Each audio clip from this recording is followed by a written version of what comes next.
بسم اللہ الرحمن الرحیم۔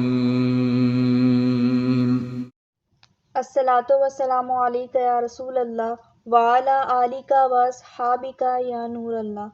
آج کی اس ویڈیو میں ہم حضرت خواجہ معین الدین چشتی رحمۃ اللہ تعالی علیہ کی ہسٹری پارٹ 3 شروع کریں گے۔ پارٹ 1 اور پارٹ 2 ویڈیوز چینل پر اپلوڈ ہو چکی ہیں۔ اگر آپ چینل پر نئے ہیں تو چینل کو سبسکرائب کر دیں اور بیل آئیکن کو کلک کر دیں۔ چلیے ویڈیو شروع کرتے ہیں۔ وصال پرملال۔ آپ رحمۃ اللہ تعالی علیہ کے وصال کی شب بعض بزرگوں نے خواب میں اللہ عز و جل کی محبوب دانائے غیوب صلی اللہ علیہ وآلہ وسلم کو یہ فرماتے سنا: میرے دین کا معین حسن سنجری آ رہا ہے، میں اپنے معین الدین کے استقبال کے لیے آیا ہوں۔ چنانچہ 6 رجب المرجب 633 ہجری بمطابق 16 مارچ 1236 عیسوی بروز پیر فجر کے وقت محبین انتظار میں تھے کہ پیر و مرشد آ کر نماز فجر پڑھائیں گے، مگر افسوس ان کا انتظار کرنا بے سود رہا۔ کافی دیر گزر جانے کے بعد جب خواجہ غریب نواز رحمۃ اللہ تعالی علیہ کے حجرے شریف کا دروازہ کھول کر دیکھا گیا تو غم کا سمندر امڈ آیا۔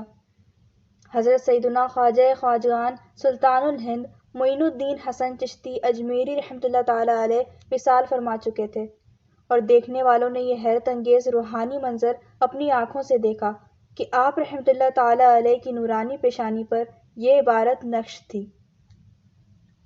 حبیب اللہ مات فی حب اللہ، یعنی اللہ عز و جل کا محبوب بندہ محبت الہی میں وصال کر گیا۔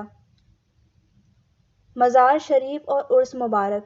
سلطان الہند خواجہ معین الدین چشتی رحمۃ اللہ تعالی علیہ کا مزار اقدس ہند کے مشہور شہر اجمیر شریف، صوبہ راجستھان، شمالی ہند میں ہے، جہاں ہر سال آپ کا عرس مبارک 6 رجب المرجب کو نہایت احتشام کے ساتھ منایا جاتا ہے، اور اسی تاریخ کی نسبت سے عرس مبارک کو چھٹی شریف بھی کہا جاتا ہے۔ اس عرس میں ملک و بیرون ملک سے ہزاروں افراد بڑے جوش و جذبے سے شرکت کر کے خواجہ غریب نواز رحمۃ اللہ تعالی علیہ سے اپنی عقیدت کا اظہار کرتے ہیں۔ جیسا کہ آج کے دن بھی بڑی تعداد میں لوگ اجمیر شریف میں موجود ہیں اور آپ کی بارگاہ میں سلام عقیدت پیش کر رہے ہیں۔